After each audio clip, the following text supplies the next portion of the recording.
The following is brought to you by the Social Suplex Podcast Network. You're listening to the Ricky and Clive Wrestling Show. Listener discretion is advised at all times.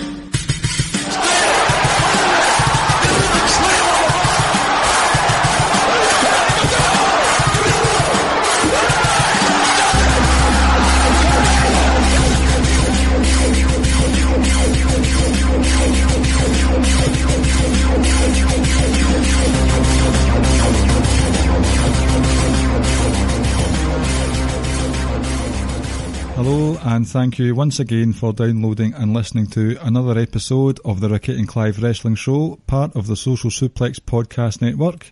My name's Clive and I'm joined by Ricky. Hello Ricky, welcome back to the show.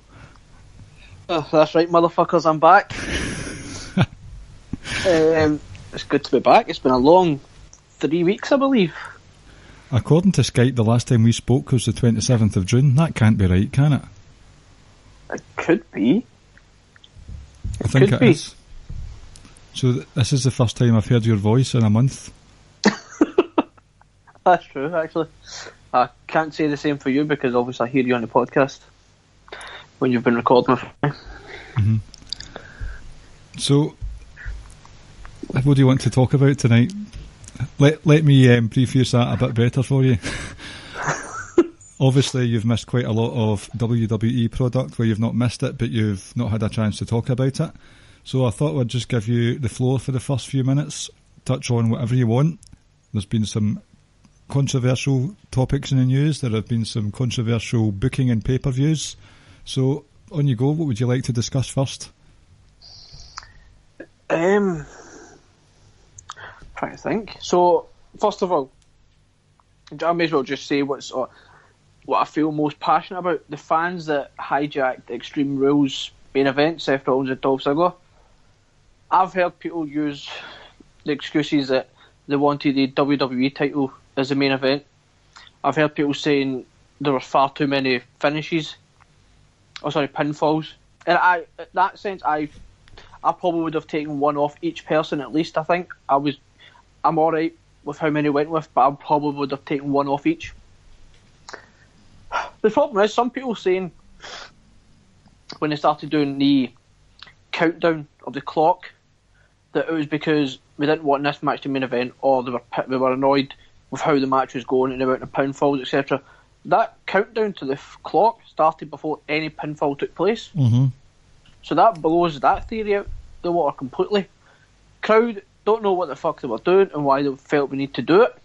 And the people who are saying, well, now you've just proven Vince right, well, Roman, it's not Roman, it's a problem, the crowd are just going to do what they want. I don't know if I buy into that. I can get where people are coming from, but I can understand that if that's Vince's mentality, then he's more than just if he wants to go in that direction. I would say, well, you've had your chance and you sort of blew it. What with Seth? Yeah, or just anyone really in general outside of Roman potentially, because Roman are main events every pay-per-view. So yeah, I was pissed about that. The overall Extreme Rules pay-per-view, it was one or two real good moments, one or two real shocking moments. Overall, I thought it was quite solid, and it kind of for me ties in, bar a handful of pay-per-views in the last sort of 12 months or so. I think me and you specifically, we've always come out away with it saying, right, fine, maybe there weren't any quote-unquote 5-star matches or anything, but it was quite a solid pay-per-view overall.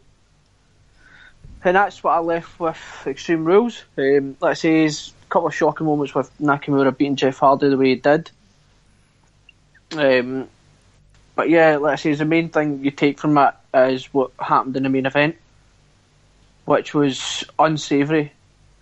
It really wasn't nice at all. It was just like, what are you gaining from this? Like, everyone has said for a long time the IC title is like the main attraction on Raw.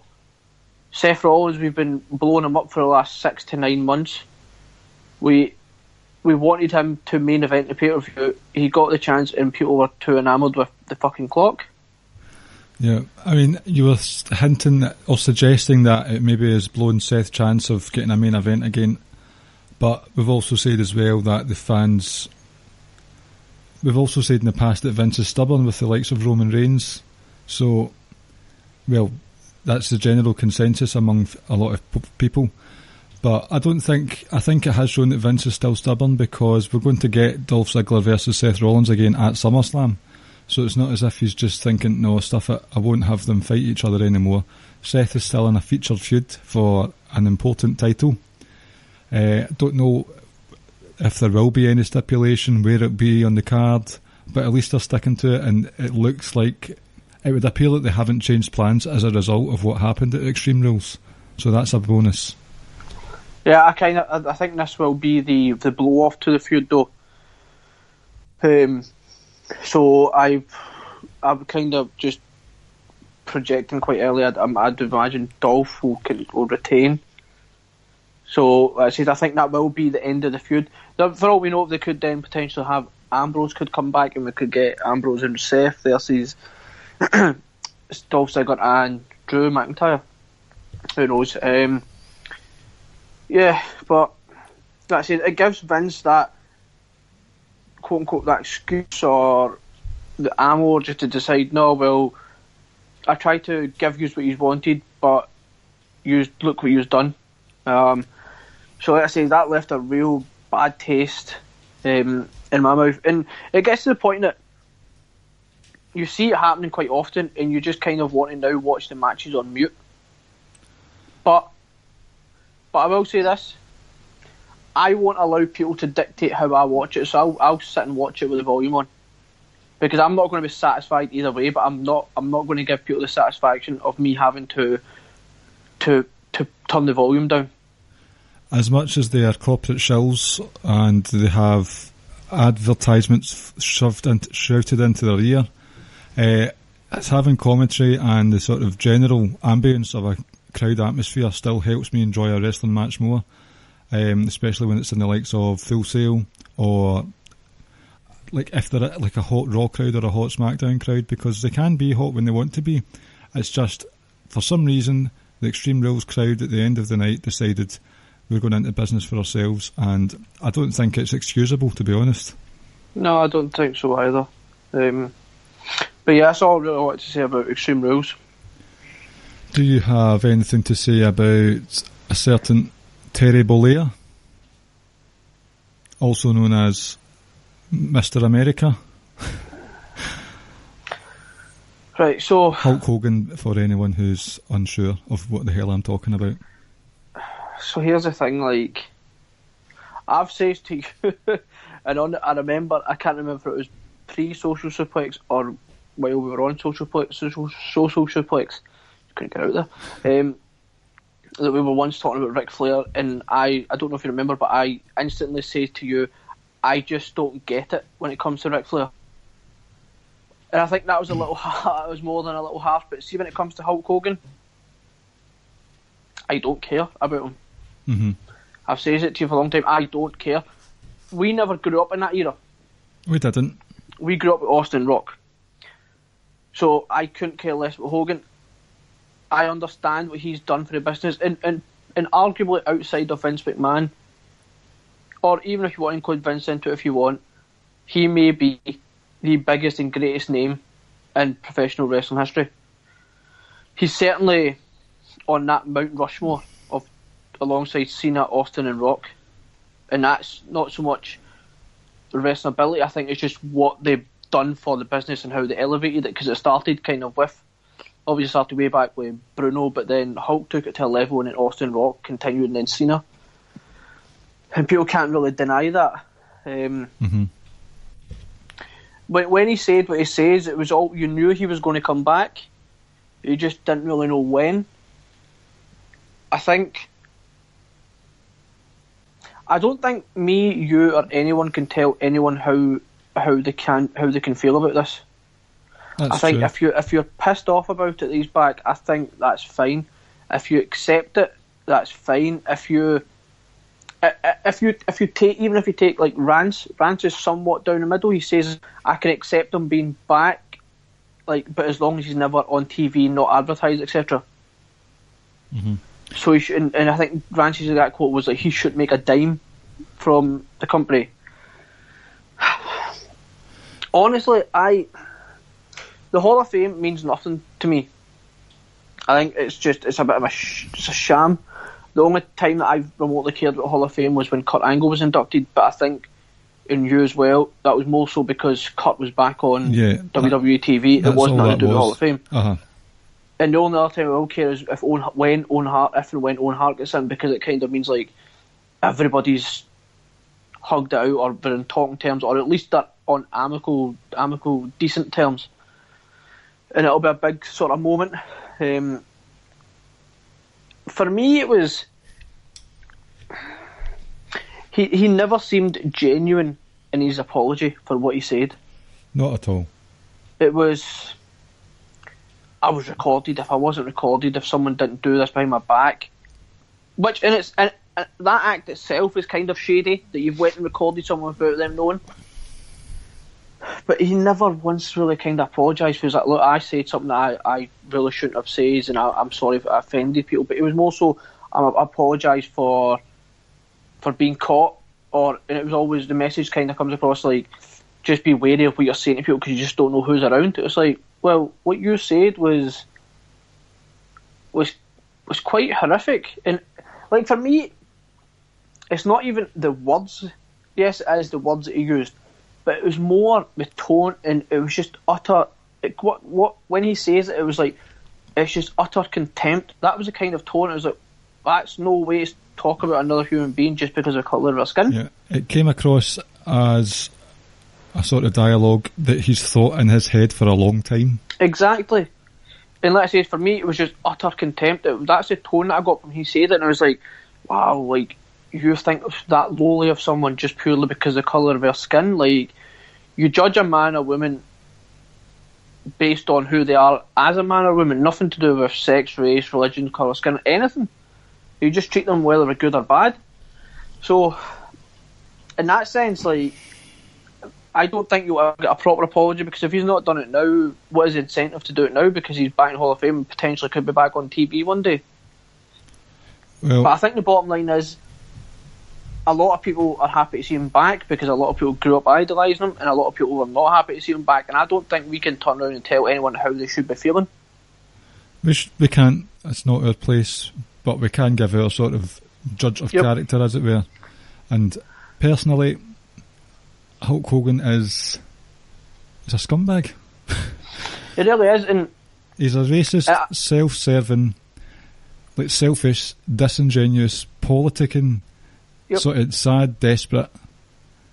He's as a scumbag, right? So he's the Hall of Fame. He's been reinstated in there. Fair enough. Couldn't care less. The Hall of Fame, as it is at the moment, is full of scumbags. Because apart from, as you say, Kurt Angle, that was more of a sort of, I just want to see him back. But I don't hold much water for the Hall of Fame anyway. I would be a hypocrite to start defending specific inductees when they've beat up their wives or had issues with murders or issues with alleged sexual offences against underagers, or you've had affairs with the boss's daughter, whatever they've done. So I'm not going to go down that road. So Hogan's back in the Hall of Fame, fair enough. But if I see in 2018 where we've already got a bad problem with part-timer dinosaurs taking up valuable time and spots and opportunities, if I see Hogan back on normal TV, then I'll be fast forward on all those segments. Not even out of protest, just get this guy off my screen. Yeah, I never watched any of his segments. I think the last segment of his I watched was, what WrestleMania was it, when him, Austin and Rock opened the show and they done a wee promo. 30. Was it 30? I can't remember. When he came out and he said, it's a Silver Dome or the Afrodome, I can't remember what he said, but that was the only time I've watched one of his segments. Could not care less about the guy. I think for me as well, I can't make my mind up. For me, I'm probably going to border. I'll probably take the side of, I don't know if he should have come back, because, like I say, it's just not been a genuine apology. Mm-hmm. And like I say, more than anything, like I say, and I've said it once, I'll say it a few times. The contempt in his tone and the way he was talking about these and talking about the colour of the guy's skin, the boyfriend, or was it a boyfriend? I can't remember. Was horrible, absolutely horrible. Like, it's one thing to think about these things, but then to come out and actually say it. Like, you shouldn't think it anyway in the first place. But if you have got those thoughts, get them out of your head, because you shouldn't be thinking like that. But if you continually keep thinking like that, don't fucking share that with other people, because that's absolutely horrible. But I suppose having those thoughts is just almost just as bad as actually saying them. I know. So yeah, I think truly people like yourself and me will never truly understand just how much those words hurt, because it's guys like Ranson, Rich and Jeremy, etc. that can I think ultimately, like, we can't tell those guys how to feel, because the words he used would have affected them a lot worse than it would have affected us. Well, I'm under the impression that you've had some derogatory language aimed at yourself. And I've said it to Rance on Messenger, or it was on WhatsApp, that I can relate to a certain extent because of my heritage of Pakistani descent and Muslim. Like, I've had people say racist things to me, but like, I think when someone says something to me, and if they say something about the colour of, say, someone like Rance's skin, like, you can compare it in the sense that someone's being racist, but it's that more vile when you use the N-word, because of everything that country has done and what that country's been through, etc. So you can relate to it in that sense, but like I say, I think at the end of the day, what it comes down to is you feel how you feel, I feel how I feel, and no, I don't know if there's a right or wrong here, if I'm honest. I always feel like you should try and give most people a second chance, unless it's, murderers and rapists or whatever. But in order to get a second chance, you've got to actually repent. You've got to be genuinely sorry for what you've done, and you don't really get that. You never got that impression from Hogan from day one. Just like his career, and I'll use some wrestling parlance, he's basically trying to get himself over. That's it. Again. Like I say, I don't want to see him, and I never wanted to see him even before what he said, but now more than less if I see him again. I don't want to see him again. Shall we move on to more positive news? We shall. So, the McMahon family, sans Linda and Shane, came out on Raw this week and announced the first ever all-women's pay-per-view on October the 24th. Is that right? 28, I want to say it was. 20-something anyway. It's going to be called Evolution, and it'll be an all-women's pay-per-view in the Nassau Arena. Good news? Are you happy with that? So, yes. Quick answer, yeah, I am. I think you didn't mean to hesitate there, did you? No, I was going to tell you why I was a wee bit hesitant about it, but on you go. But first, I think we were talking, and we kind of thought maybe it was going to be tag titles they were going to announce, but maybe they might do that later. I was hesitant about having an all-women's pay-per-view only because I didn't want them to announce it like a day or a couple of days or a week after the Greatest Royal Rumble. Alright, okay. Because snapshot reaction. Yep, in my mind, if they'd done that, for me, it would have kind of come across like we're just trying to save face and we're just doing this just so we look good. And it's like, I would have watched it then, I would have still got behind it, but that would have been my feeling at the time. And for all we know, they might have been thinking the opposite, and they know this was a plan all along. And maybe it would have been if they were going to do it that way, if they were going to announce it like a week after the Greatest Royal Rumble. But you couldn't help but think that maybe that's what they were. If they had announced it then, that's what they were thinking. Oh, we better hurry up and save face. Fast forward a few months and they've announced it now. I'm all in. All in on this pay-per-view. Good. I think it's going to be absolutely unbelievable. I think I saw people say, it's just sort of like to see a showcase, to see how Ronda main events of pay-per-view or anything like that, and I don't buy that. I feel like they were going to do this. Well, she wasn't even there, was she? Well, when they announced Greatest Royal Rumble, I don't know. You know, it might have been just as she was coming, or no. I mean, was she, because she was kayfabe suspended? So was Ronda actually part of the? No, she wasn't. No, but I think I saw people on Twitter and stuff say that. Well, it's just to see how it's like. Oh, who's Ronda going to face in the main event of this match in this pay-per-view? But overall thoughts, looking forward to it. I saw something on Twitter that someone said it'd be excellent if they had an all-female commentary team as well. That would be something really different, and it would be really, really good as well. Maybe not Lita. She wasn't the best in the Mae Young Classic. See, I think you're, the two that came to mind would have been Renee Young. Definitely, yep. And then it would either been Lita or Beth Phoenix, but I think I saw somewhere that Beth Phoenix is actually going to be on the card. All right. Again, I think I saw that on Twitter, so I'll need to go back and double check and find it if I can. But you'd imagine someone like her would be on the card. Like they're going to. I think it's already people are saying that they're going to bring back previous female wrestlers, and so they should, because, like I said, it started a long time ago, and they deserve it as well, just like they've done at the Royal Rumble. Uh-huh. And I also saw that we're going to have SmackDown, Raw Women, both women's title defended. We're going to have the NXT title defended as well, and it's going to be the Mae Young final as well. Oh, right, is it? I didn't know that, Pat. So I saw that on Twitter. It came from an actual proper journalist. Right. Now I can't remember his name now. So it seems like that's legit. So that will be good as well. They're getting NXT females involved as well. But like I said, bottom overall, really looking forward to it. And I think one of the biggest things I took away from it was when Triple H was doing his promo. I don't know how it felt to others, but you felt the emotion and the genuine happiness through the TV. There was, because it did come across as genuine at that point. It really did, and because I would say just about every single female wrestler on the roster, bar maybe about 2 or 3, maybe 5 or half a dozen at the most. I can't think. I don't even think it's going to be much. Is that 7, 9, 104? Right, so have all come through NXT, and they all were influenced by Triple H, and Triple H had a massive influence in where they are now. So it was kind of nice as well to see that he was involved in the announcement. I can understand why Stephanie and Vince, they were all out there, but the reality is we all know that it was Triple H that played a massive part in getting the women wrestling to where it is at this moment in time.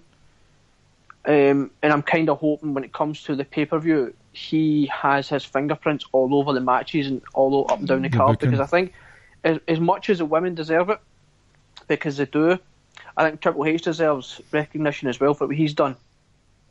Good point. So yeah, like I said, overall thoughts are I'm really looking forward to it. I'm hoping, though, I understand, I know I don't know if it's going to be like a one-off pay-per-view, but let's just say it is, for instance.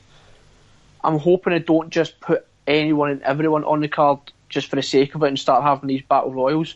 It'd be nice if they gave it some, and I think they will give it some real good thought and have some proper storylines going into it, and I hope it is.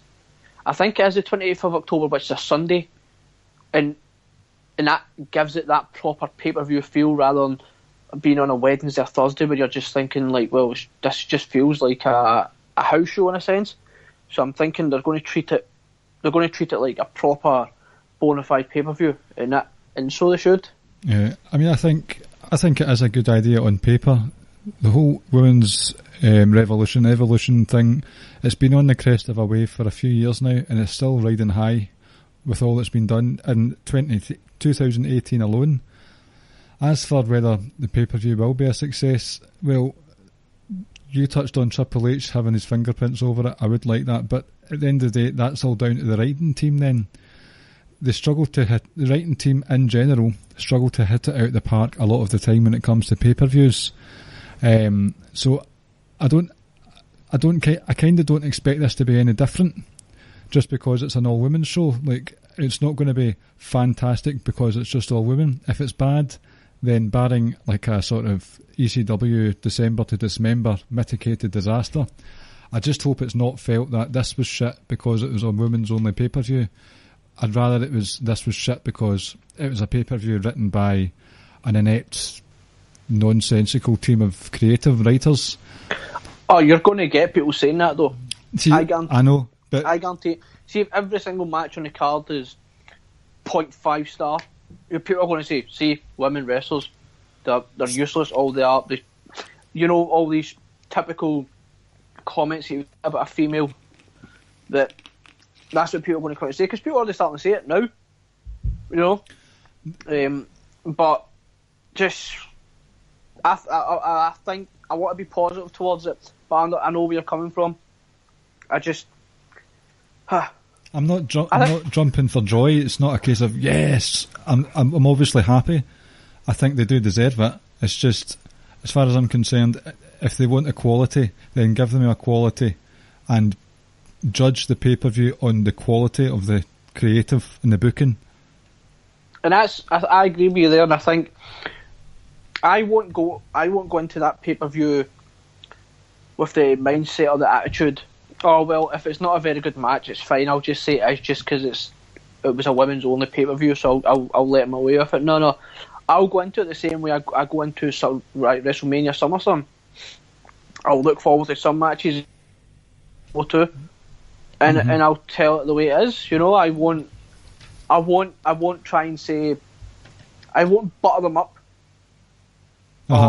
and compliment them just because it was an all-women's show. If it was a bad match, I'll say there's a bad match. Just like there's bad male matches all the time, and we call it out all the time. So this won't be any different. Exactly. So, but like I say, I'm looking forward to it. See, in terms of fleshing out the card, I know you're saying there, don't have everyone on the card. I think they will, even if it does mean a pre-show. But you could easily flesh that out. You've got, as you say, you've got your two main roster title matches, an NXT title match. You said they'd get the Mae Young final.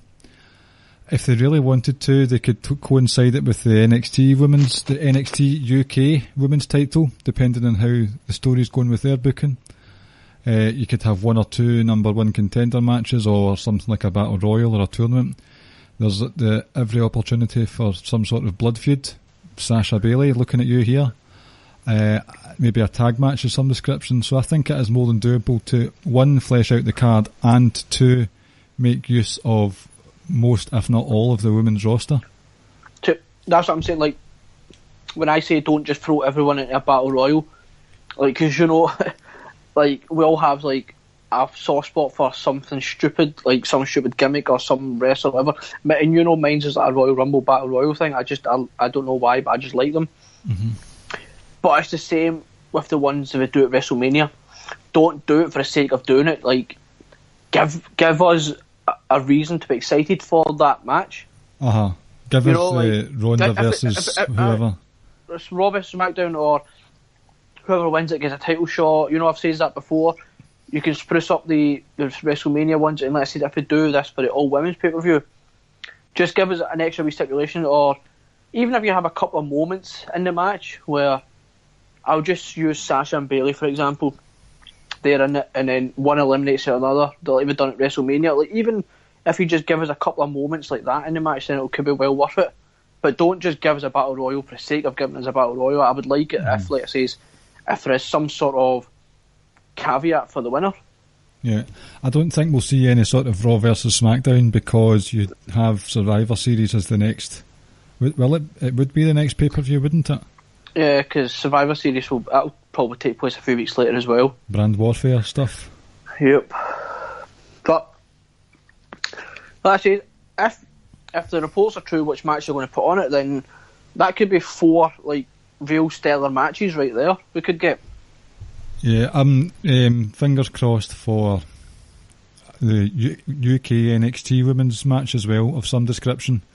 They'll actually be starting their first tapings this weekend. Mm-hmm. And who knows? We might even, for all we know, bring in women's tag titles, and they could crown the winners of a tag tournament on that show as well. So It probably will be. I think it. Just thinking the amount of matches you've got, you're probably looking at about somewhere between a 3 to 4 hour show. And I hope if it goes 3 hours that people don't complain that, oh, look at that, they cut the women short an hour just because they're women. And I hope if it goes more than 4, I hope people are not saying, look at that, they're just pandering to whoever. You know, some shows run more than 4, some don't. Like Extreme Rules ran for about 3:40, I think it was. Aye. Do you know what I noticed about Extreme Rules? They're trying to sort of go towards these 4-hour pay-per-views, but they could have trimmed a lot from that show. There was a lot of replays, and there was a bit where it seemed as if there was some sort of delay from going back to some sort of backstage footage to Michael Cole and company. So it's as if they're trying to flesh it out. It's like, let's get this as close to 4 hours as possible. See if it's not close to 4 hours, just leave it. Yeah, and I think the reason why they say they're going to go 4 is just in case they do go 4. And if they don't, then they don't. Like, because there's nothing worse if you're going something advertised for 3 hours, but it runs over an hour. You'd rather run over 5 minutes, or you go 15-20 minutes less. So, no, but I do agree with you. Like I say, that sort of ties in with Raw as well. That they kind of just do things for the sake of doing things to fill up time and stuff like that. But sometimes the Extreme Rules pay-per-view didn't feel 4 hours to me. 1 or 2 matches I wasn't that enamoured with, but I think overall, like I said, I felt it was kind of solid. It was solid, but there weren't any standouts, and I think to calm the nerves of some of the folk that are on the edge, we need a couple of classic matches on the main roster. Do you agree with that? I mean, we got Dolph and Seth back-to-back weeks. I mean on a pay-per-view, sorry. On a pay-per-view. Yeah, I suppose, but I enjoyed the last 2 matches, Extreme Rules. I enjoyed Lashley and Roman, the last sort of 5 minutes or so. But if that's the way you're thinking, I think you're going to get that at SummerSlam.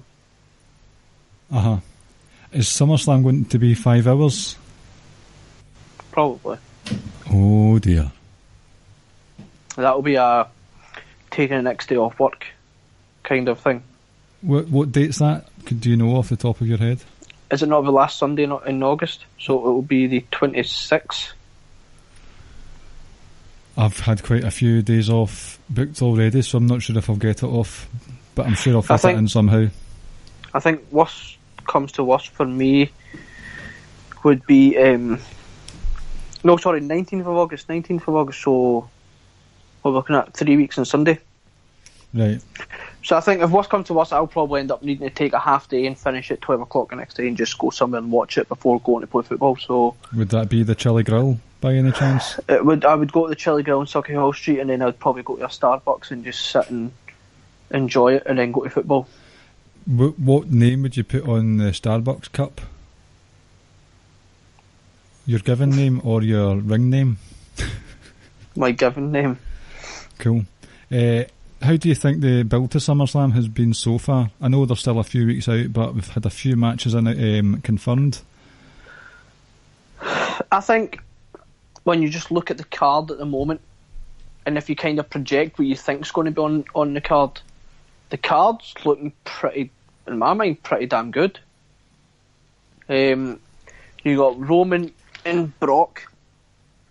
Now, I think if you book that sort of 50-50, or hell, if this is Brock's last match, why not just let Roman put an absolute beating on him? If you book that properly, and let's say, I don't know if they will, but even if you just kind of ignore that match, you've got, from the Raw side, Seth and Dolph, again, which I'm still looking forward to. You would have Braun and KO. Ah, yes. I've got a few words about that one.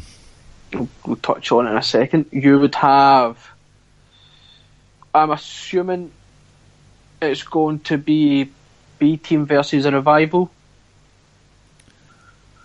which could be good as well. Has there been any sort of talk from the revival recently? Well, you know how they sort of like camera seems to pan backstage and they're standing there watching. I keep forgetting about that. They've done it again on Monday during the match. Mm-hmm.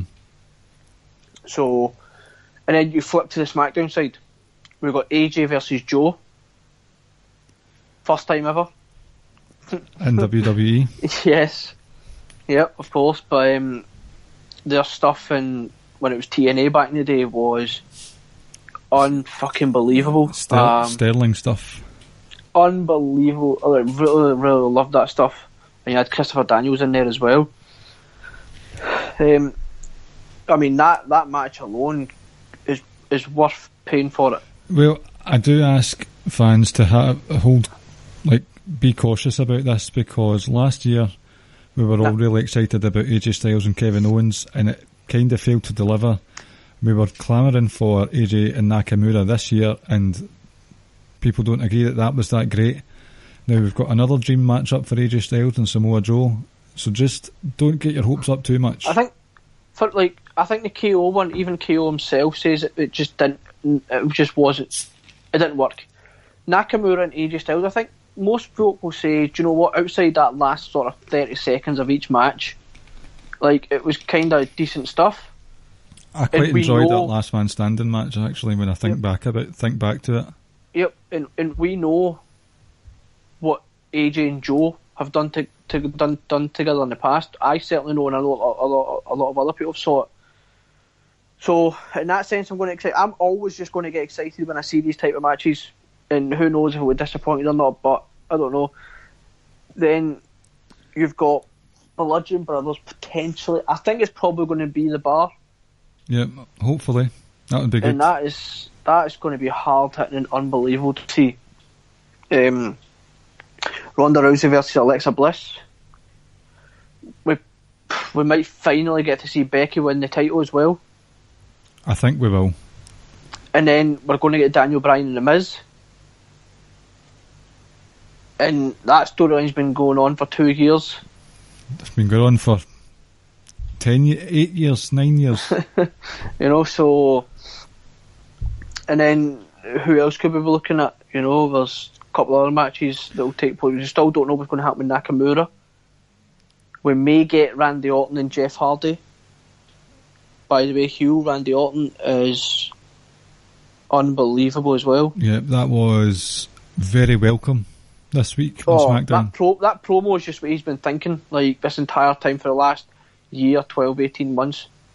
And he's just never really been able to say it, and it was just excellent. So yeah, and let's say, and you'll potentially could get Sasha and Bayley. Yeah. I now kind of think we're not going to. I was disappointed with what happened this week. They hugged it out again. I think, for me, it kind of resembles a real life friendship where you have ups and downs, etc. But I think my belief is stronger now. I think that match will take place at the women's pay-per-view now. I am patient with this one. I've taught myself to be patient. I know it's a long game. It could be one of those ones where I've talked in the past about the likes of Jason Jordan's on the night booking being a bit suspect, but over the course of the several months, it looks back well. Hopefully this is the case with Sasha and Bayley, and I think it's been good that they've held off because, one, you have this all-women's pay-per-view, so they could have a sort of blood feud, as it were. 2, you've got the symmetry of their match in Brooklyn 3 years ago, which was like match of the year for me. So they've got that. They've both come full circle, and they're coming back to Brooklyn again at the height. Well, I don't know. It's not the height of their sort of achievements on the main roster, but they've done a lot in the last 3 years, both of them. So it would be good to see that back in Brooklyn as a sort of farewell, a thank you to the Brooklyn fans for them. So I am patient with it.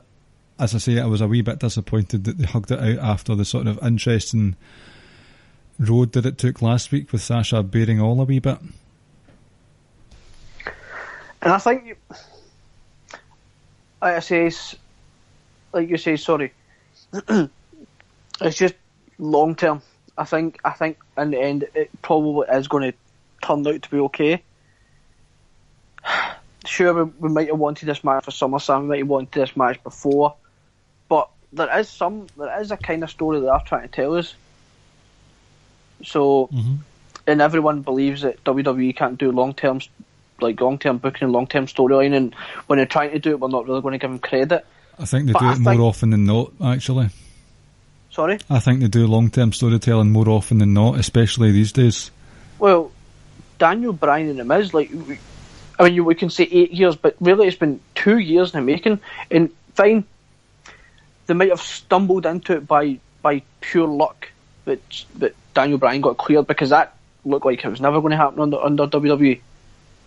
But, and I'm not saying that when they started doing what they're doing, when they done on Talk Smack, the end goal wasn't to have a match between them. Maybe they said maybe one day, who knows, unlikely. But it was always going to be a wrestler versus a TV character sort of kind of feud. And like I said, they locked into it in the sense that Daniel Bryan passed the concussion test, etc. I mean, so this has been building for a couple of years now. So it has. There's one right there. That they're trying to tell you a story about Roman that fine, and Brock that a lot of people don't buy into, and that's fine. But they're trying to tell you a story there. But even they try to tell you a little story with the B team in the last sort of 4 or 5 months. Ever since they lost Miz, and now look where they are now. Look at the Usos and New Day from last year. Yep. Which went into the start of this year as well. That was a long story. There's been there's many examples. I wish people would be a bit more open-eyed about stuff like that, because they do long-term stories. They might not be to everyone's taste, that's a different matter. The booking of these stories that's subjective, so I think there's a lot of things that people moan about. Such and such a promotion is better than WWE because A, or WWE is shite because B. I think for me it all boils down to booking at the end of the day, and creative. The stats, the amount of time allocated to people, it doesn't matter, it's how these people are used, and I think that it's the creative that needs to up their game. Long-term stories aside, if they were a wee bit better, it would be more palatable for everyone. And just to sort of piggyback off what you said as well, like, if WWE isn't doing it for you, New Japan, by all accounts, the G1's just has been really good. Impact have just put on arguably their best pay-per-view in a hell of a long time. Ring of Honor are still there. There's promotions over in the UK, etc. There's Lucha Underground. There's so many other things for you to watch, and you don't need to, and you don't get you're not constantly negative or upset about things. Yeah. So I say, like you're just doing it. You're doing yourself a disservice by continually being like this, by constantly being down and upset and depressed by it. Because at the end of the day, for me, and I know a lot of people liken it to their favourite sports team or whatever, but my football team, Man United, if they made me that depressed to watch them, I would just cut them out of my life, because I was like, I can't be constantly walking about being this kind of negative person. The James Vanderbeek from Grown Men Watch This Shit on this very Social Suplex podcast network, he came up with a tweet a couple of days ago. If you dislike WWE because it can't hang with New Japan in the ring, then just throw in the towel on WWE. It's not the product for you. They're telling different stories. There is too much wrestling available to pain yourself watching a product that constantly disappoints you. Could not have said it better myself at all. Yep, and to piggyback off that as well, I need to find the Facebook post. So it was, like it says, on Facebook I saw something, someone put something into the Wrestling Square Circle, just talking about how they're fed up with Roman and all this, etc, etc, etc, and I just simply put, and he says along the lines like, it's going to make me stop watching it again, and I just simply put, okay, stop watching then. And I was kind of being an arse about it. I was kind of wanting to get a reaction. Right? But never. In our Social Suplex Messenger group, Tom, I apologise if I'm going to butcher your surname, It's Tom Gambardella. He just goes, if the WWE product is pissing you off this much, watch a different company. But G1 has been awesome. Impact is an awesome, a fantastic pay-per-view. Most of Lucha Underground is on Netflix. In the final bit was perfect. There's too much really good wrestling out there to watch something that you don't like. Aye. And that's what it kind of comes down to, man. Just watch something that makes you happy. Yeah, I want to sort of home in on... I get, like you, we're both going to be heels here. I will come across as a bit of an arse, but I think this has to be said. In a way, I'm doing some sort of... I can't remember the therapist's name that was on Raw. What was that doctor's name? You're not talking about Dr. Shelby, are you? Aye, I'm going to do some Dr. Shelby, and I'll pick the hatred for Roman Reigns as an example. I know this discussion or arguments had on many columns, many podcasts, many social media sites all over the place that he's overpushed.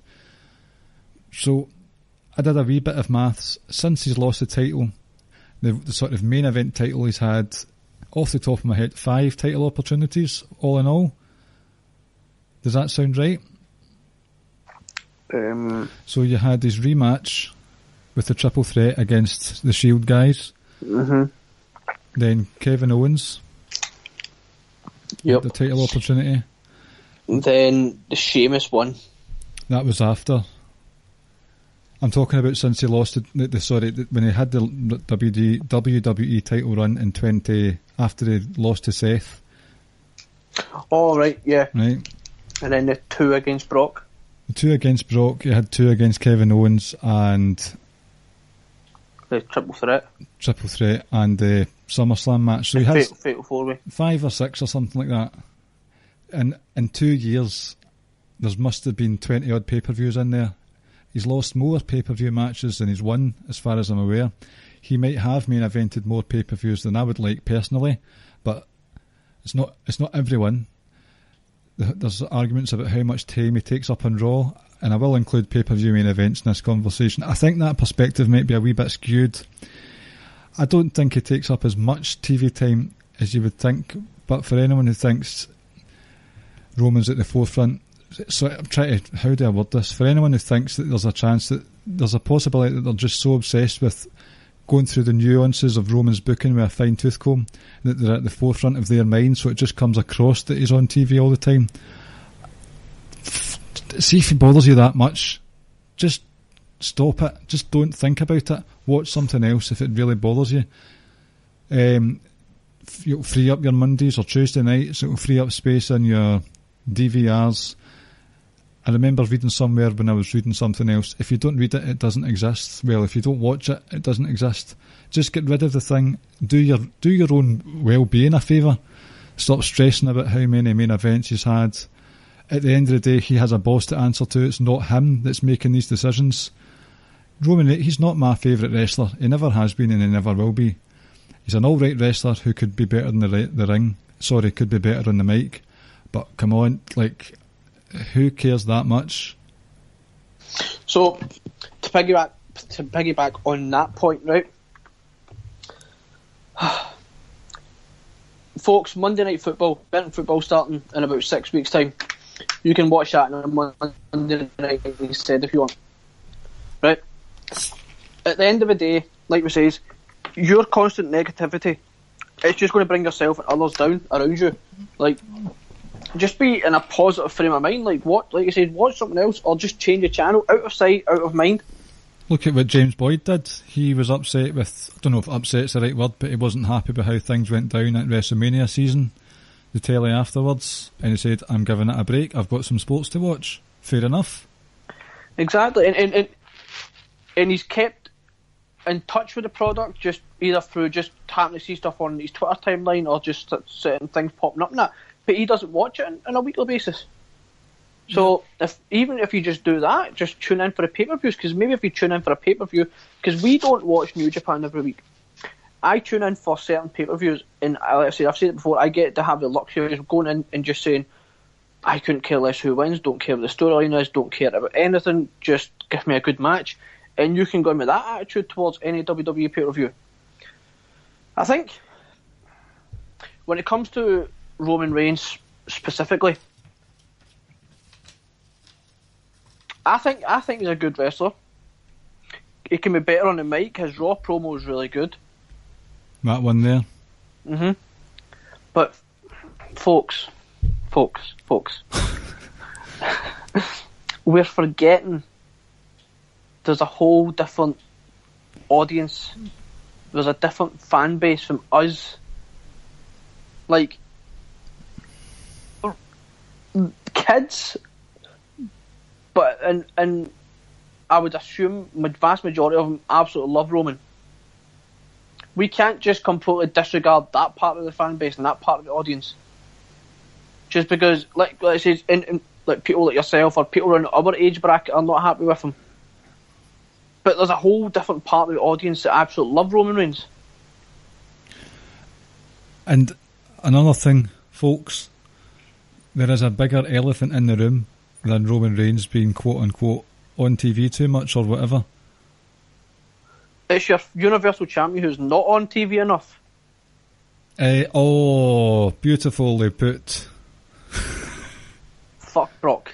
Guys, I hope DC puts a fucking whipping on him. that wasn't even rehearsed, guys. It really wasn't. No. I think Who's DC? the fear. Is that the Daniel Cormier. All right. He's the guy's going to be fighting probably in the back end of January. I'm just showing myself up here, sure I am. Yep. Okay. I think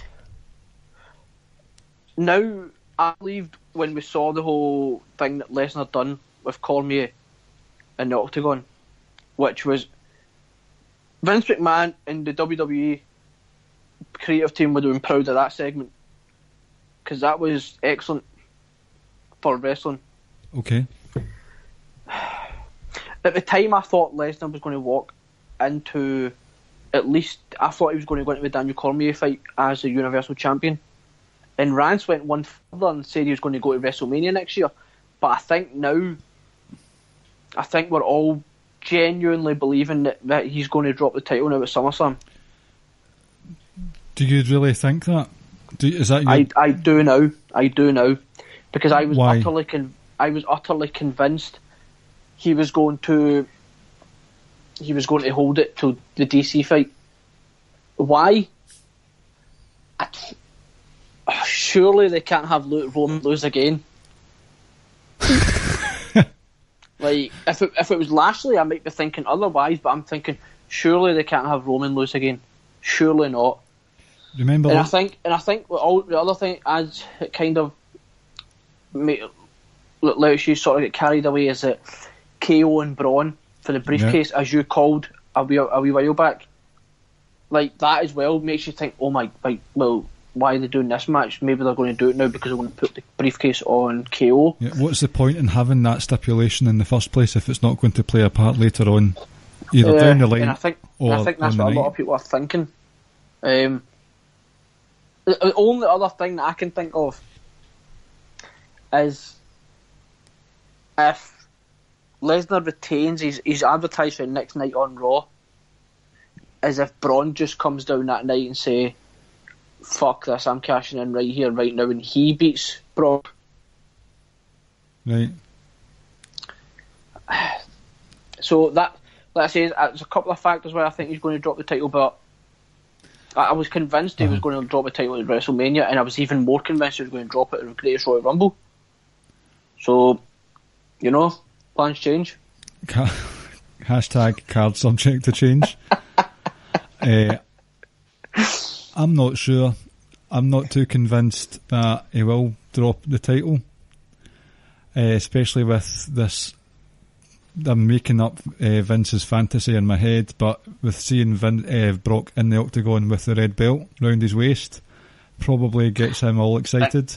See, for me, Dana White will not let that happen. But see, I know there are a lot of fans out there of or wrestling who like UFC. Fine, I'm not one of them, and I can name quite a few more who aren't UFC fans either. And there's the argument that UFC, if people see UFC and they see a WWE belt, it might bring more eyes to the product. But they're losing eyes from the product as it is because of this absent champion. Mm-hmm. I get that, but I think at the same time, it's so. I hate to use this word, it kind of legitimizes pro wrestling or legitimizes Brock or that title or the other wrestlers, and I hate to say that because it's not true at all. But in the outside eyes, like non-wrestling fans kind of might have that kind of thinking. It's the same when you tell someone you watch pro wrestling, you know it's fake. Yeah, you fucking idiot. I don't think these guys are actually beating the shit out of each other and throwing each other off hell in a cages onto fucking concrete floor. Like, so that might play a part, but Dana won't let it happen. And as a fan base, we better fucking pray that he drops that title at SummerSlam. Well, because I can guarantee you right now, the next time you see Brock Lesnar, if he's still the Universal Champion, is at WrestleMania. Unless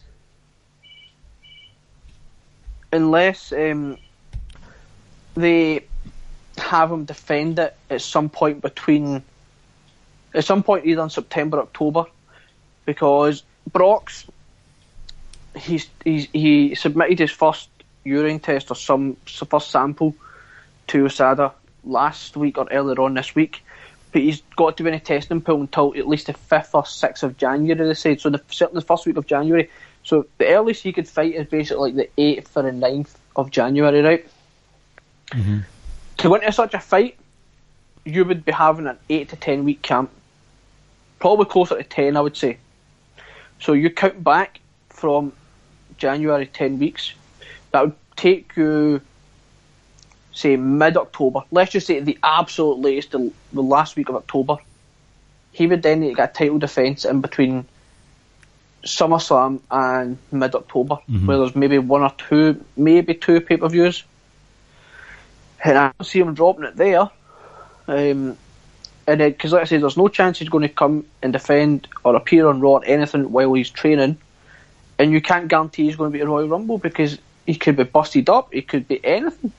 Could happen to him. I think I don't want to spend a lot of time on Brock individually because we did that a few weeks ago and a podcast wholly dedicated to this subject, but I would, as pessimistic as I am about it, I do hope the title comes off him. If it's not going to be Roman, you do have the possibility of Braun, a very small possibility of Kevin Owens as well. I just think, why did they have that stipulation? What is the need for it? Because it's very strict as well. Yep. Because if it's DQ or anything. I think the vast majority are thinking Roman wins and KO catches in on that night. See, at the end of the day, like, I might come across an absolute massive Roman mark. I'm a huge Roman Reigns fan, but he's not my favourite wrestler. He's probably not even my top 5. I really like him. I just want a full-time guy to have a title now. And in saying that, I saw a lot of people say Brock Lesnar's holding the Universal title hostage and he's got no respect for the business, etc., etc. Brock Lesnar is not holding that title hostage. Get that in your fucking heads. Vince McMahon runs the company and people do what he says. Simple as that. Brock went out and negotiated a contract that whether you think he was worth it or not, you get what you negotiate. He negotiated a contract that every single one of us would love to have. Turn up at work like 4 or 5 times a year and get paid more than anyone else. Yep. So I can't hate on Brock Lesnar as a businessman at all because he's absolutely killing it. But fuck Brock. The other title match that we have, WWE title, is AJ versus Samoa Joe. First of all, I thoroughly enjoy Samoa Joe when he's doing his contract signing segments, because I don't know if you remember when Finn Balor and Samoa Joe had a contract signing on NXT TV a couple of years ago. Finn Balor was running his mouth as the face to Samoa Joe. Samoa Joe's music hit. He came in the ring, he picked up the pen, signed it and walked straight back out. I thought, wow, what an impact that is. And he just did near enough the same thing again this week. He might have been absent from main roster TV quite a long time. Some of that's through to injury, some of that's through to quote unquote he's not the creative, haven't got anything for him. But see, when they use him, they know how to use Samoa Joe. Like, he has some presence about him. Kayfabe wise, people are saying, well, you've just beaten R-Truth and whoever else was it, Ty Dillinger you beat? I can't remember. kayfabe-wise, why does he deserve a title shot? But then you see him just walking into the ring, beating AJ up, choking him out, signing it, walking away, and then mouthing off at Paige. That right there should seal it for anyone. Like, all right, okay, that's why. Because as you said, he has a fucking aura about him. I've said before, he has excellent speaking skills. His promo work's unbelievable. Like, he doesn't put a single syllable wrong. So to have him face off against AJ, even on the mic, is going to be really interesting, because Samoa Joe's always got something interesting to say. And in the ring, it can blow us away. It can, but it can also put people in chin locks for 5 to 10 minutes. It can, and I don't think they will. I don't know if it's a good idea to go back and watch our stuff in TNA, because your expectations might be that high, because that's why mine are so high, that you could well be left disappointed by whatever they decide to do booking wise. But I don't care. I'm just going to let myself get caught up in it and just get really excited about it, because I am really, really looking forward to this match. Mm-hmm. I think, again, I try and remember now that it might not be the best thing that we're seeing from people, but they're being used on TV, and I think it's good to have a sort of revolving door of characters on the show, so you don't get too tired of people. Mm-hmm. And that's the thing, like, that's kind of the beauty of the 2 hour SmackDown, because Nakamura wasn't on this week. You know? Mm-hmm. AJ featured in one quick segment. Daniel Bryan featured for about 5 minutes at the end, maybe. Jeff Hardy wasn't there, so he was selling the injury. And I like that. And it kind of reminds you in a way of like what NXT, like, because you don't see people every single week. And speaking of NXT, I somehow have avoided all spoilers about Aleister Black and Tommaso Ciampa. I have no idea how I managed to do that, so I will be watching it first thing tomorrow morning. As will I. Do you know the outcome? Yes, Bruce Willis is a ghost at the end. Yep. What was I going to say? Revolving door thing.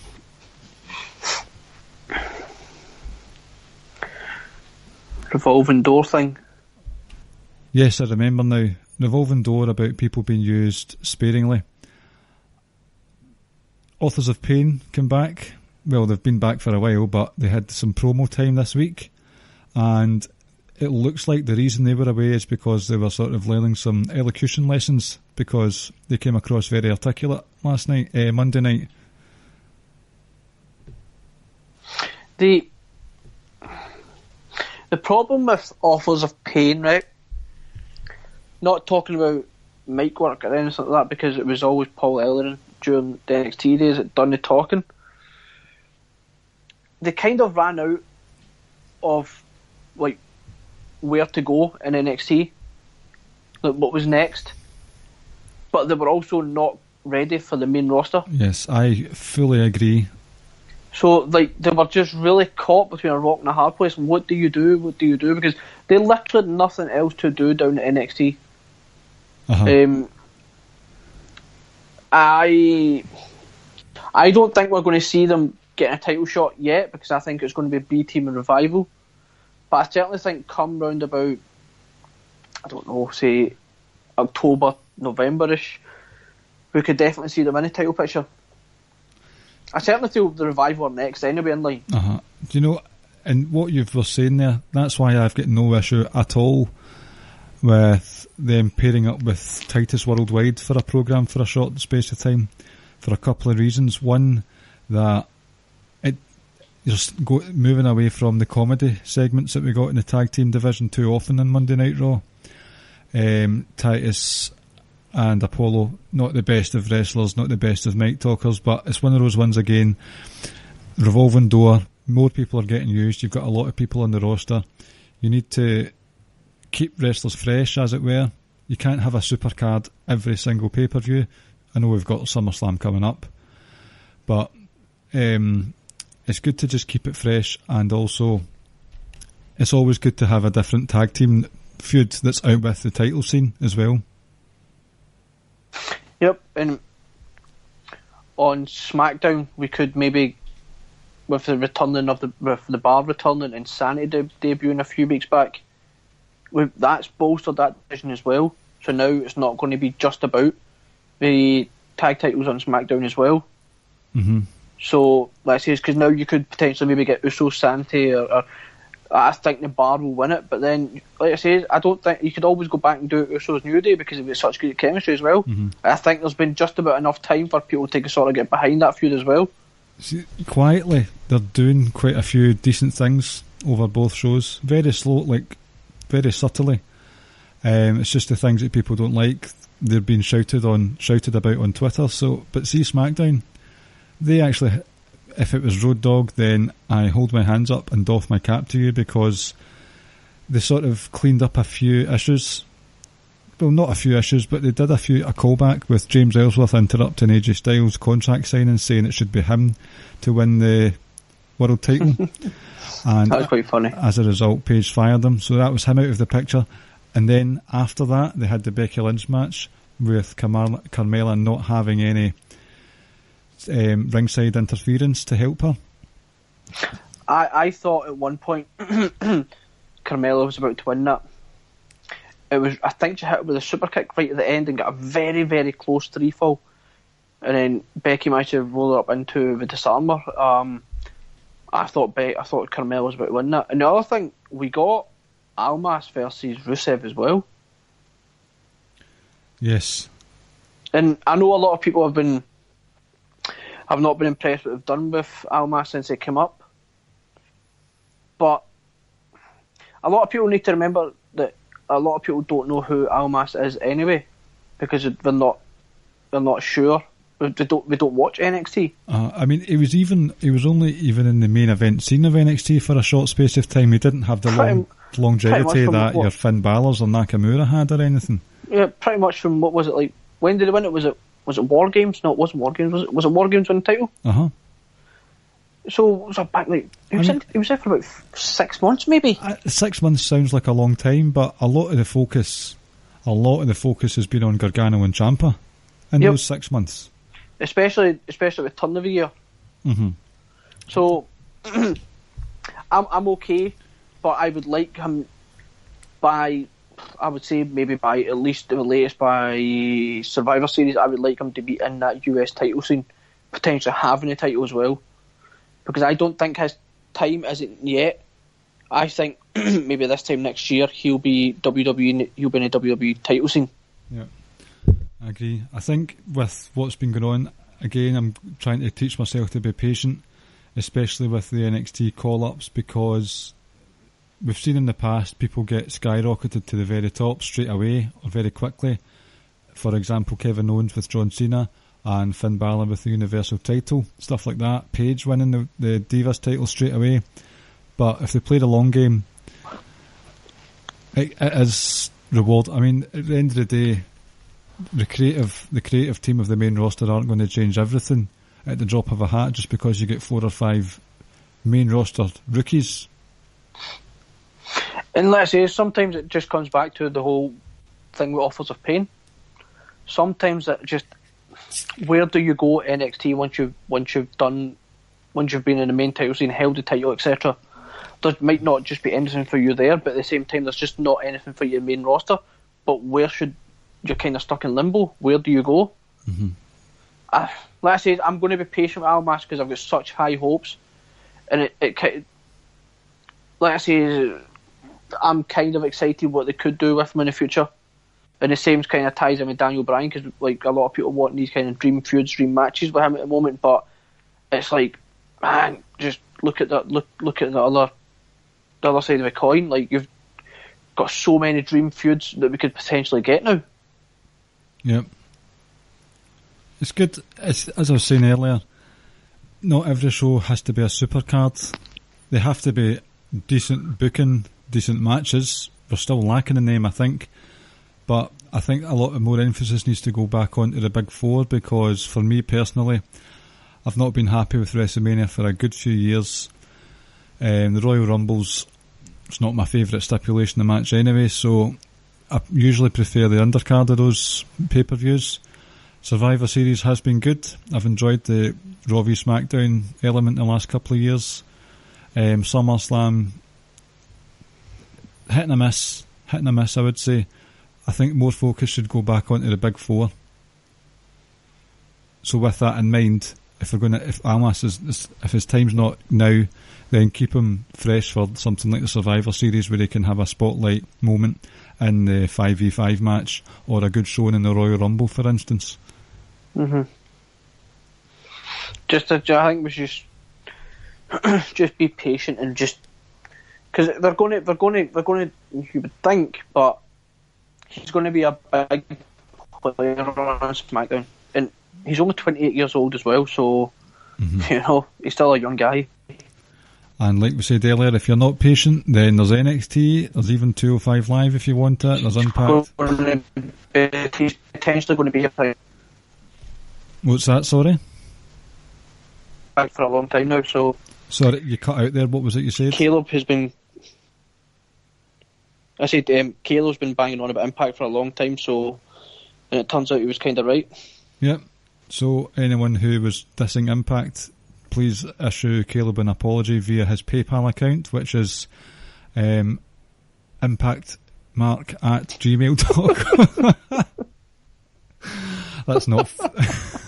That's not fair, really, is it? No, it's not. Oh, poor Caleb. I know. Anything else? No, I don't think so. I think we've touched on everything we wanted to touch on. Yeah, it was a sort of whirlwind of opinion and stuff like that, but we've touched as much as we can. As we said, this has been recorded before the title match between Ciampa and Aleister Black. I'll be watching that in the morning. Ricky and I are going to an ICW pay-per-view on Sunday night. We're looking forward to that. You've got the likes of James Storm, Jeff Cobb, Grado, a few names that the American... Who else? In terms of who the American audience might know, or just... No, I mean, the one person or female I know we're both looking forward to seeing. Well, we're looking forward to seeing two females, are we not? Yeah, we are. One of them being a Scottish lass. Viper and Session Moth Martina. Cannot wait. That'll be a good night,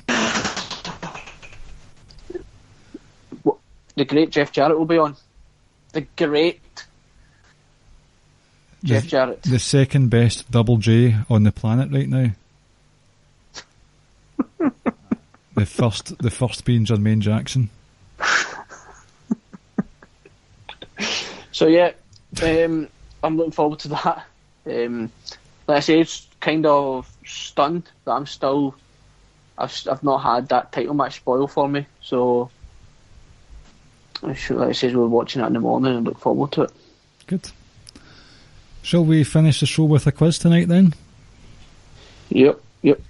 So, folks, hold on. It's my turn. I need some space to splice in the music. Okay. 3, 2, 1, now. It's fucking quiz time with Ricky and Clive and friends. A fucking WWE quiz. So it's my turn for the quiz this week. There is a theme. So because I have made a triumphant return to the podcast, the theme of the quiz is going to be that. Returns, epic returns, or big returns. Feel free to be humble about your return, pal. Well, I'm one half of the show, and I should have done this at the start of the show. I was meant to, and I want to say thanks to Rance and Kyle for coming on in the weeks I was not here, and very much appreciated. It is. Right. So here we go. Question number 1. This is kind of easy, I think. Right. So, The Undertaker returned to which pay-per-view to confront Randy Orton after Randy Orton lit a casket on fire with him inside? Survivor Series. Which year as 2005. well? Correct. Here we go. So, I can't ask you for a specific date and show because this took place on Raw, so I need you to describe how it went down, right? So after losing back-to-back matches against Batista at, I believe, Backlash and Vengeance 05, Triple H left for about 4 months or so because I think he had like nagging neck issues. Describe his return on Raw after his injuries. Fat. Sorry, what? He looked as if he'd put on a lot of weight. Well, I mean, tell me what he'd done. I can't remember. I remember Did they not just come down to be pals with 2006? What happened in 2006? I don't know. Pass. Remember he attacked Ric Flair with the sledgehammer? I don't. Anyway, well, he attacked Ric Flair with a sledgehammer after a match to set up a feud with them two. I'm getting mixed up with his 2007 return. Ah, right, okay. So many of them. I know. I was going to use his return from his quad injury, but everybody knows that. He returned at MSG and stuff like that, so... Right, question number 3. Edge returned at the Royal Rumble 2010. Where, in which city did that take place, and name the arena it took place in? Oh, I'm sure that was MSG, because was it not the one with the... Wrong. Okay then. The reason, because on commentary, Michael Cole said the name of the arena, and it just kind of stands out for me. Right, okay, I've not got a clue then. It was in Atlanta at the Phillips Arena. Okay. Remember, because it was who was in the ring? HBK, Cena, and Jericho. Triple H as well, was he not? No, that was At Cena. that point. I'm getting mixed up with Cena again because I see the hard cam has the ramp. That's MSG though, isn't it? So Cena was MSG, and I can't remember what year that was now either. But it was Triple H was in the ring, and I think he just hit the pedigree on Omanga or Mark Henry. One of them. So that was Cena. He came in at number 30. So, question number 4. Oh, I don't think you'll get this actually at all. You won't. Right, anyway. In which state did Bret Hart make his return to Raw as a special guest host? It was advertised for weeks and weeks. It was speculated he was going to come back, and Vince announced it on like the last Raw of the year, and he came back on like January 4th or 5th or something it was. 2010? I think, 2010, yeah.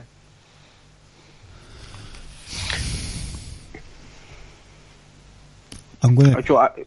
Can I ask a question first? Mm-hmm. Definitely a state and not a province. No, a state.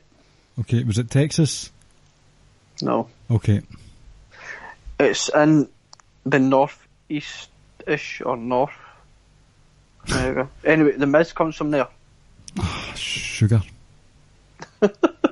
Johnny Gargano. Do you know where the Miz comes from?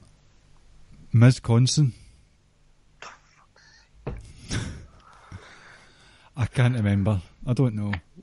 LeBron James. Ohio. Hey, yo. Right. AJ Lee returned in 2014 and faced who in her first match back?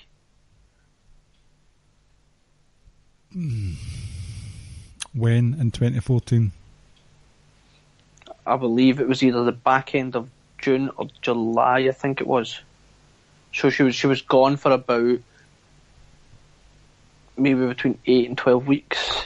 I would hazard a guess at Paige. Correct. Thank you. And she won the title that night as well. Okay. Next question.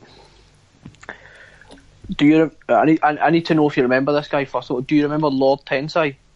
Matt Bloom. Who did he? Yes. Who did he face in his WWE debut? I know this is a debut kind of question, but he kind of returned, but just returned a different character. John Cena. Nope. Don't know then. He was associated with The Miz for a while. Alex Riley. Yes. That gimmick had no chance to go over whatsoever. Oh, it was horrendous.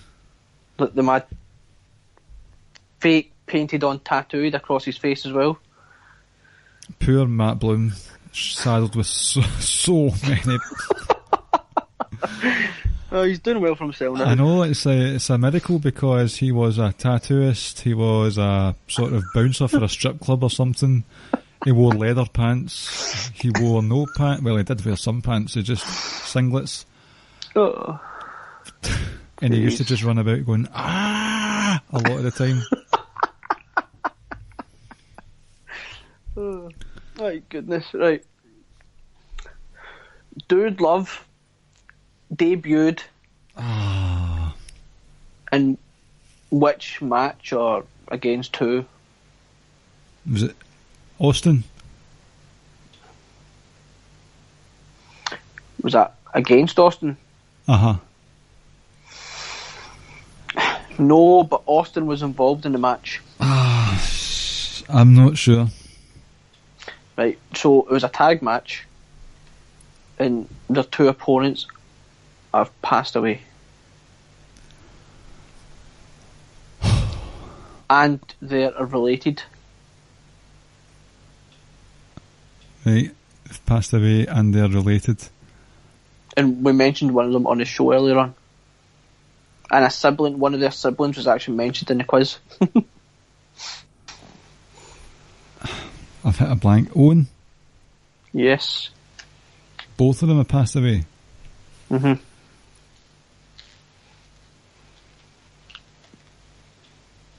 Who was it? He has something in common with me and you. Bulldog?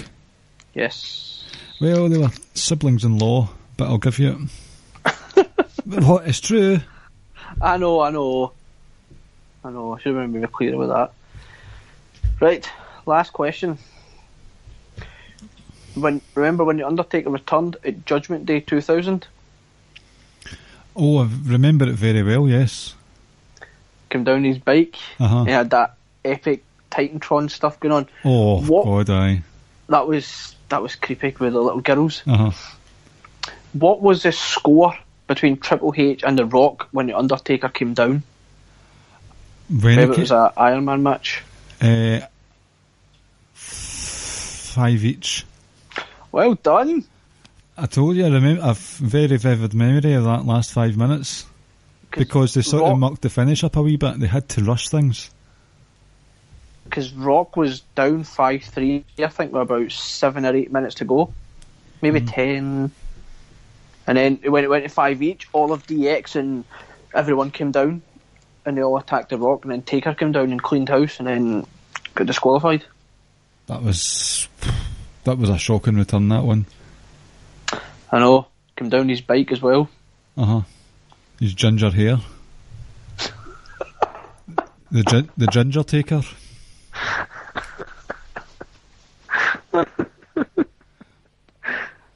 So that was the end of the quiz. I struggled with that one tonight. I think it's because I went with several of my favourites that I would know. Like the Bret Hart one, like you would never get that. Bret Hart's like one of my all-time favourites. Obviously, there's 2 Taker questions in there as well, and the Triple H one. I don't even know if people would have even remembered that injury, because I think people mainly just always remember his thing injuries. The 2 quad ones. Quads.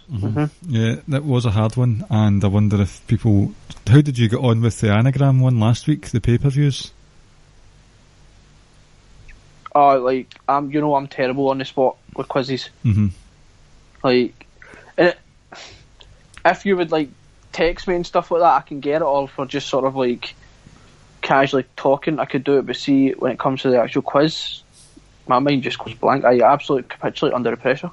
Well, just to let you know, it's not the similar vein next week, but thanks to my brother, there will be another version, another sort of category of quiz next week, debuting on the Ricky and Clive Wrestling Show. Submitted by your brother? The idea submitted by my brother. Oh, right, okay. And it's a very slight variation to the Who Am I? Alright. A wee bit. But I'll leave it at that just now. That sounds interesting. Aye. So, speaking of that Social Suplex podcast network that we're on, we also have colleagues in the Grown Men Watch This Shit that cover all the indies, the independent promotions. You've got One Nation Radio with Rich Latta. You have Keepin It Strong Style, the New Japan. A lot of stuff going on at G1 at the moment. Tama Tonga's heel turn. Apparently not going down so well, actually, in terms of how it's booked and stuff like that. So if you want to hear what Josh and Jeremy think of that, tune into their most recent Keepin It Strong Style. And you have Outsider's Edge with Rance and Carl, usually towards the tail end of a week. On the Social Suplex website, socialsuplex.com, you can subscribe to these podcasts as well as the columns that go on there by pressing the subscribe button. Go straight to your email. Leave us a 5, 6, 7, 8-star review on iTunes, Stitcher, Google Play, wherever you get your podcasts, and Wrestling Squared Circle Facebook group. Go in there and check us out with our shoot names. Well, my shoot name, not your shoot name. And we are at Ricky and Clive on Facebook and Twitter. I think that's it. You nailed it. Did I really? You did. I will add, I think we are going to be on Outsider's Edge tomorrow. Yep, possibly, yep. So if the stars look align. out for us on that. Some hot takes coming your way. Yep, it's the interesting thing is going to be what time we're going to be recording. Well, that's still to be determined. Yep. I'm hoping it is the usual time for Rance and Carl where we do it, which will mean, because that'll mean all 4 of us will be on. Mm-hmm. Which is not going to be fun, waking up at 1:30 in the morning. Yeah. But it's for a good cause. Speaking of hot takes, I've got a joke for you to end the show. Oh God. Go on. What does Michelle McCool call her husband when she is feeling all, wow, I've got an attractive husband? She calls him hot takes.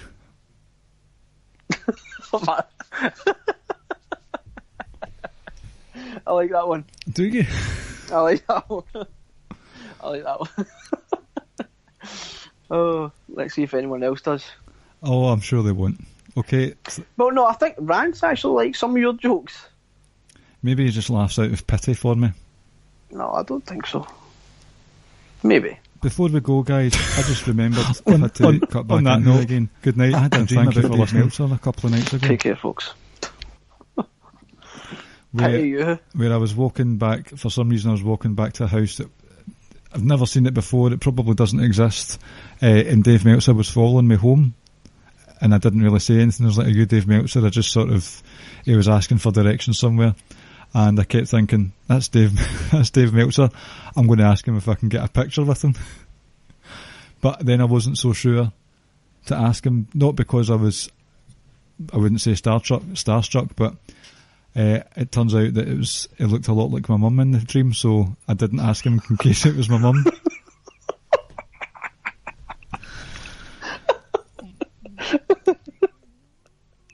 You know who's going to pop for that story? Who? Jeremy. I think Jeremy just loves the kind of stupid shit we say. That's excellent. It was random because he kind of had a wee perm going on as well. And my mum doesn't have a perm, even though that's who I thought he looked like. Anyway, night, guys. Take care, folks.